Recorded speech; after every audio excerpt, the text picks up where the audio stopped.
এই ইতিহাস নিয়ে এত ভালো একটা কাজ বহু বছর পরে দেখলাম, এবং আমি অনুরোধ জানাচ্ছি সবাইকে, আমার যেটুকু ক্ষমতা, পুজো তো শেষ হয়ে যাবেন, মা চলে যাবেন, এই পুরো জিনিসটাকে যদি কোথাও ইনস্টল করা যায়, আমি মানে এটা করজোরে, কারণ আমার বারবার মনে হচ্ছে যে আমার ছেলে, তার পরের প্রজন্ম, এদের না আমাদের ইতিহাস জানা খুব প্রয়োজন। আর এটার এত ডিটেলিং আছে, এত নিখুঁত, এবং এটা পড়লে না আরও অনেক কিছু মনে হবে গুগল করে আমরা জানি।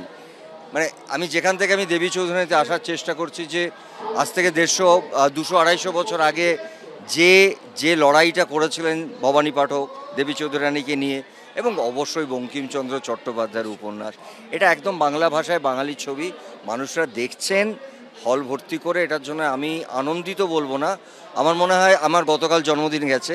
আমি সবাইকে একটাই কথা বলছি, এটা সব বাঙালিদের আমাকে দেওয়া সব থেকে বড় উপহার, কারণ প্রায় 40-45 বছর কাজ করছি, তো 45 বছরের মধ্যে 40 বছরই আমার ছবি পুজো এসছে।